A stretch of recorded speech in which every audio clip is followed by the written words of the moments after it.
Rocking the Dying Light 2 hoodie, it is time to give the Super Nintendo some love yet again by showing you guys my Super Nintendo console collection, which include 12 boxed Super Nintendos and some really nice and obscure unboxed Super Nintendos. This does not include the mini. These are the fully fledged 16-bit consoles of the 90s. Let's go.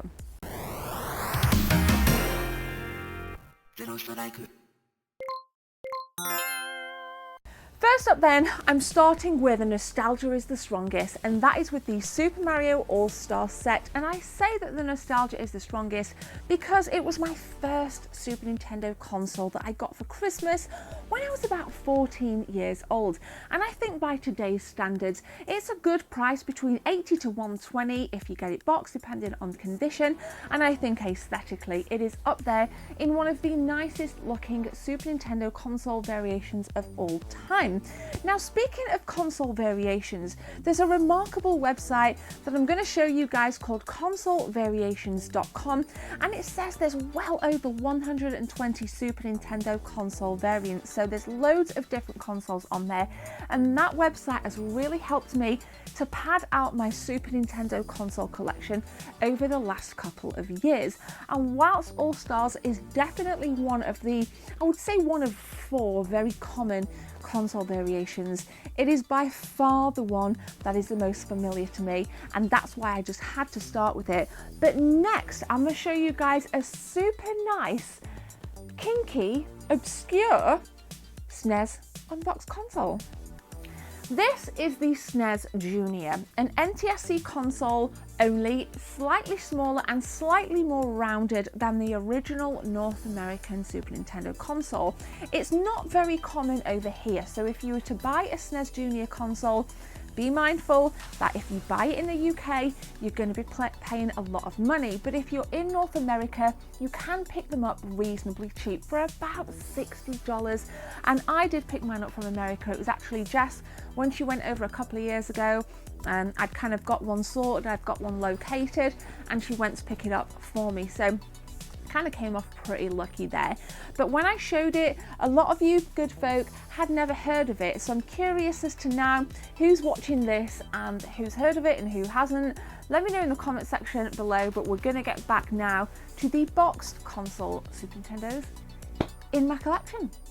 Definitely to be showcased as a pair, the Street Fighter 2 and the Street Fighter 2 Turbo variations. The Turbo definitely looking a little bit more sassy in terms of its aesthetics in the box only. Now, like all of the PAL consoles inside these variations are exactly the same, which I think that maybe that Nintendo missed a mark a little bit there, especially if you think now to like the 2DS, the 3DS, the Nintendo Switch. There's lots of different color variations, so I think we're definitely kind of at a bit of a disadvantage for Super Nintendo collecting because they just look very boring and plain. Aside from the beautiful pops of red, blue, green and yellow colour we have, they're just grey boxes. So thankfully we have the console variations to keep our interest peaked when it comes to Super Nintendo console collecting. Now for these two, in terms of price, again you're looking at 80 to 120 in terms of condition. The Super Nintendo consoles came with a lot of different kind of, you've got your little warranty card that was bagged, and then there was this card and this poster and that poster. So, you know, if you get it complete, expect to pay that little bit more, but in my opinion, it's definitely worth it. Next up then is another very common release here in UK PAL regions, and that is the Starwing, or Star Fox as the title was known in North America. Starwing really pushed the Super Nintendo to its limits with the Super FX chip, developed initially by Argonaut Games. Argonaut Games were then sucked up into Nintendo. They obviously saw something very special in the FX chip, and that gave us games like Starwing, and there was the Stunt Race FX. Some really nice Super Nintendo games came out, and it really did change the dynamism and just the appeal of the console back in the day. Now, my friend Matt got the Starwing release for Christmas. I had the All-Stars, and I think Damien and his brother Gareth had one of the Super Nintendos. So out of those 4 that I've mentioned previously, they were definitely the more common variants when I was growing up. But what I want to know, for you good folk watching at home, what were the most common Super Nintendo console variants that you used to see in the stores and in your mates' bedrooms? Next up then, the NTSC Super Mario set. I acquired this NTSC box console in America and I got it as a birthday gift to myself because I'm just that sad, really. And I got a good price on a bundle with lots of different games. But again, NTSC box consoles over here are becoming more and more expensive, and I believe that that is a portion of the retro gaming market, the overseas stuff that's starting to creep up in price. So be mindful if you are getting one here in the UK, if you're watching from the UK, expect to pay £30 to £50 more than what you'd get if you were if you were over there or you knew somebody over there that could kind of hook you up with one. But I was still stoked to have this, and as much as I'm not like the biggest fan of the blocky purpley lilac effect of the North American console, I do appreciate it, and I did make it a point to myself to have a box one in the collection because I think for me the box Super Nintendo consoles definitely have that more of an edge. I don't want, there's no point in having a million unboxed consoles because they just look the same. Next up then, what would the Super Nintendo console collection be without a Super Famicom riding in there? Mine is over there, which I acquired about 4 years ago at one of the Leeds retro gaming markets for £50. Now I'm starting to see less and less Super Famicom games and Super Famicom consoles at the gaming markets. There are specialist dealers, like I think Alan's Japanese Retro Games, that deal specifically in Japanese games, but the kind of more generic blanket vendors, you don't see as much Super Famicom stuff, console and games. So I think where you can get one, my advice to you is definitely pick up a Super Famicom now. I think we're going to start to see a bit of a trend in the prices increasing, purely because they just seem to be getting less and less. But over the last few years, it's been very easy to collect for the Famicom, and I think I got one at the right time for the right price. Next up then is probably the most boring Super Nintendo console release in the UK ever, and that is just the console set. So there were no games included in this, and it was one of those budget sets for, I guess, back in the day, because they were very expensive. £200 that All-Stars console was back in the day. You know, I think this was like $99.99, so without any games, so you could just get it. You know, you've got it then. Even the box art's very bland. There's nothing special about it. But I picked mine up for 60 quid. I think that's a really nice price for the base console set. And certainly if any of you out there are wanting a box Super Nintendo but aren't wanting to pay through the ringer, this is a really nice variant to go for, because you can get your box at a decent price for 60 odd quid, maybe 80 top end. Again, it's all about condition. Next up then, it is right there, but you'll see close-ups. It is the Donkey Kong Country Crate. What an absolute perler of a console variant this is. It cost me £300, so it's definitely one that is right up there on top of the, you know, the mountain of expense, I guess. But I knew when I saw this on a retro game hunt at Direct Deals that I was having it, because Super Nintendo is close to my heart, and I just feel like I need to justify that, because there'll be people watching this video thinking she's crazy, she's got all these consoles and they're all the same. But for me, as it is on consolevariations.com, there's so much there that I love and I buzz off, and I will continue to collect the consoles. And I don't actually think, aside from any prototype, I can't think of a more expensive console than the Donkey Kong Country Crate. Until that day when I picked it up, I'd never seen one out in the wild.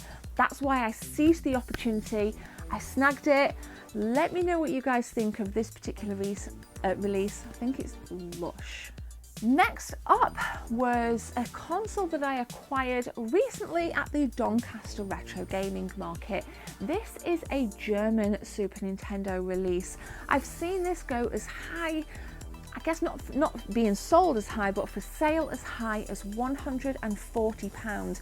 But I saw two two of these consoles on the same stall, and I got it for, I believe, £65–70. I don't remember what I actually paid. It was either 65, like I said, or £70. So I was really stoked with that, and I messaged my friend, one of my German viewers, Emma Nex, shout out to you, and he thinks I got a good deal as well. But I'm very eager to know if any of my German fans are watching, what's the kind of going rate for this particular German release? Is it prevalent? Is it rare? Like, what are your thoughts? And certainly, depending on what country you live in, let me know, what was your first Super Nintendo console variant ever, and what year did you pick it up? Next up then is an Irish console variation, a good looking box with FIFA International Soccer, Super Nintendo, lovely shade of green. It's becoming more and more frequent. I've seen this maybe over the last 3 years, about 5 separate occasions, one of which I clearly bought. I paid £120 for it. That tends to be about the going rate. I guess top end would probably be about £150 if you're in a retro game store or at a retro gaming market. I've never seen any of them, the FIFA ones, for sale on Facebook Marketplace. It tends to be the kind of flea bay where people can charge a bit more, or right at the markets where you can kind of see it, you know, you can get a real feel for the condition, and I thought this one was the right time for me. That is why I picked it up, and I think it looks lovely. For me, it's kind of up there in terms of aesthetics, along with the All-Stars. It kind of really catches your eye. Wow, you kind of see it and think, oh, that's really nice. So picked it up, and again, across to my Ireland viewers now, in euros, what would you pay for that out in Ireland? Like I said, I paid 120 quid for it, which is about 120 euros because the exchange rate is pretty crap at the minute. But please, I'm eager to know if that's a bargain or if we've been like completely ripped off. Finally then, this is probably the most dishevelled box I have for a Super Nintendo console, and it is the gorgeous Killer Instinct variant. I discovered that console variations, that's why I love that website so much, and I'm not paid to say that, I'm not paid to promote them. It's something I thought I could add value to your collecting journey, and I found that Killer Instinct one on there, and I found it about 6 months ago, and I have been looking for it, and I've not been able to find one at the right price. But when I saw it down at the Doncaster Retro Gaming Fair, the guy said to me, he said, I was waiting for you to come along because I knew I was going to show you this because I knew you'd buy it. So there we go. I was like, okay, right place, right time, right price. Let's do this. Unfortunately, my copy is missing the CD, so I will be looking to purchase a copy online. And I think it's one of those kind of a little bit like the Donkey Kong Country Crate, a really nice variant to have. Not as obscure, and definitely nowhere near as expensive. I paid $80 for it, which is a damn good price. Had the console box not have been ripped and it was kind of a little bit tidier, I think I would have been in the 120 realm plus, but who knows. I think there's an insert missing as well, so if that was there, maybe 140, 150 and upwards. So there we go, guys. Super Nintendo love. It is awesome. What an amazing console from an amazing era with so many good memories from my friends. I just love the Super Nintendo so much, and I want to know some of your memories. So just, if you don't want to comment here, just talk to me on social media or something. But thank you. If you're new here, I would really appreciate it if you guys could help my channel grow by hitting subscribe. If you're kind enough, hit the first link in the description to be able to be sponsoring the channel. You get different perks. There's loads of good stuff there. But if not, subscribe for free. Guys, I'm going to catch you in the next one. My name is Gemma. Take care.